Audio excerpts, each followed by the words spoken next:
gentlemen, boys and girls, uncle and aunties, दोस्तों बुजुर्गों, अस्सलामु अलैकुम and welcome to हद कर दी with मोमिन साकिब. Come on. आज मेरे साथ आप तो घर पे हैं, फिर पाकिस्तान से बाहर लोग देख रहे होंगे, लेकिन मेरे साथ यहाँ पे ढेरों की तादाद में आज लड़कियां आई हैं जो स्टूडेंट्स हैं. हमने उनके कॉलेज से बिल्कुल उनकी छुट्टी नहीं करवाई, कॉलेज से पढ़ी और यहाँ आ गई. और मैंने इनसे एक बड़े मजे की बात की कि हम बच्चे सुबह उठ के अपना टाइम निकाल के स्कूल जाते हैं, क्लास में बैठते हैं, माँ बाप से दूर, और अक्सर हमारे माँ बाप बहुत सारे पैसे भी दे रहे होते हैं, फिर भी हम क्लास में टीचर की नहीं सुनते. इवन तो हमने अपना टाइम लगाया, पैसा लगाया इल्म हासिल करने के लिए, लेकिन हम उनकी सुनते ही नहीं है. इससे नुकसान टीचर का नहीं, स्कूल का नहीं, हमारा हो रहा होता है. तो आज के शो को इनको मैंने बोला आप एक एंटरटेनिंग क्लास की तरह ट्रीट करें, जहां पे आपको एंटरटेनमेंट भी मिलेगी और आप शायद बहुत कुछ सीख भी जाए. लेकिन सीखना तो जो सीखना चाहता है उस पर डिपेंड करता है, सिखाने वाले पे नहीं.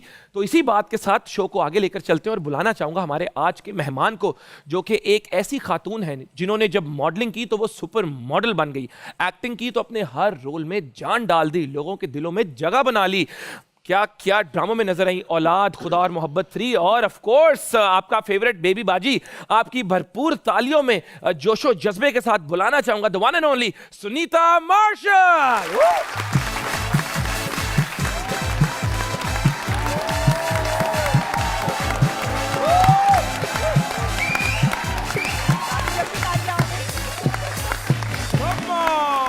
सबसे पहले तो जब इतना प्यार मिलता है, आपके आने से पहले भी ये लड़कियां कह रही थी सुनीता जी कब आएंगी कब आएंगी कब आएंगी.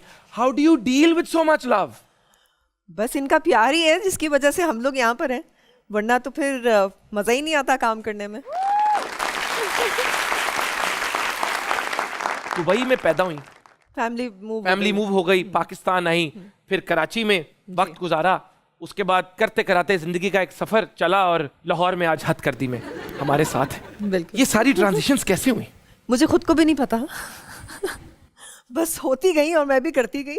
दुबई की कोई यादें जो आज भी दिल में? अरे मैं तो 3 साल की थी जब वापस आ गए. आजकल क्या याद? 3 साल वाले भी बड़े तेज हैं आजकल के ना. मुझे टाइम हो गया थोड़ा सा. अच्छा, आपको टाइम हो गया. माशाल्लाह. मुझे ये बताएं, इनमें से अगर कोई अवार्ड जीतना चाहे, 3 दफा आप लक्स के लिए नॉमिनेट हुई, 1 दफा आप हम का भी बेस्ट फीमेल मॉडल का अवार्ड जीती, ये किस तरह कैसे जीत सकते हैं अवार्ड ये बच्चे? बस वो अवार्ड जीतने के लिए ना काम करें, अपनी मेहनत और लगन से काम करें. वो जब लोग आपको पहचानेंगे, उनका जब प्यार आपको मिलेगा, तो वही आपका अवार्ड है. सुनीता जी, ये जवाब तो हर कोई देता है, अब असल वाली बात बताएं. असल बात तो यही है, मुझे तो कभी भी क्रेज नहीं हुआ अवार्ड का. नहीं, for you it is the love of the people. ये जो आज गर्ल्स यहाँ पे बैठी हैं, इनका प्यार अगर चाहिए. लोग मुझे पहचानते हैं, मैं कहीं जा रही होती हूँ, मुझे हाय करते हैं, तो वही मेरा अवार्ड है. आप लोग एक अवार्ड हो. बैठे जी, बैठे. इत्तेफाक ये होता है, बहुत सारे लोग जो है ना वो डर रहे होते हैं मिलने से. वो दूर दूर से खड़े होकर बात कर रहे होते हैं, नाम बोल रहे होते हैं, लेकिन उनमें हिम्मत नहीं हो रही होती कि पास आ जाए. तो हम कोई इतने सख्त लोग नहीं हैं, आप आके बिल्कुल मिल सकते हैं, कोई ऐसी बात नहीं है. तुम पास आए, यूं मुस्कुराए, तुमने ना जाने क्या सपने दिखाए. बैठे.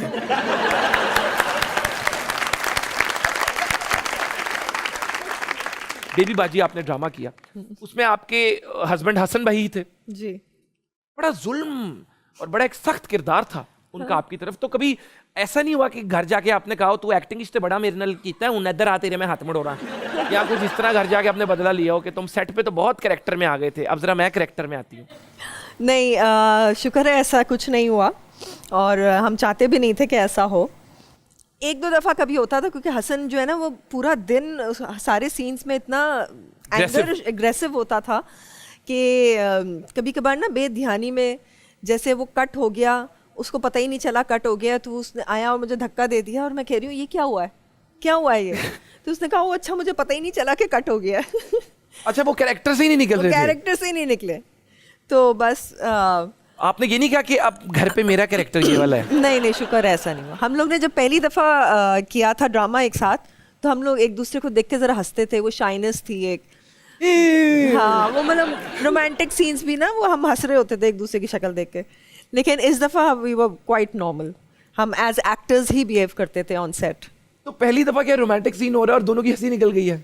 हाँ, जब हमने फर्स्ट टाइम किया था, वो आज से कोई 8 साल पहले किया था, जब सीरियल था, तो उसके अंदर थे कुछ थोड़े से रोमांटिक सीन्स. तो हम डायलॉग बोलते बोलते हंसी निकल आती थी हमारी. और डायरेक्टर परेशान कि ये मैंने क्या कर लिया. नहीं, सभी हंस रहे होते थे. बिकॉज इट्स वेरी लेकिन जो हमारे ड्रामे है ना वो उसमें थोड़ा सा ड्रामेटिकपन ज़्यादा होता है। बिल्कुल।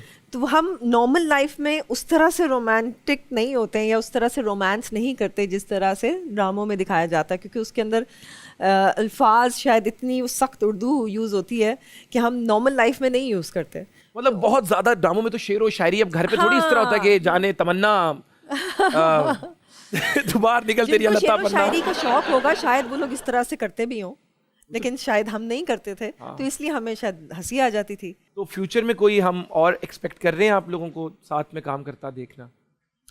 Break the news, break the news, break the news. एक है जो अभी तक स्टार्ट नहीं हुई है, लेकिन उसमें हम साथ नहीं है, like we are not opposite each other, अलग अलग कैरेक्टर है, same play but same play. Yes.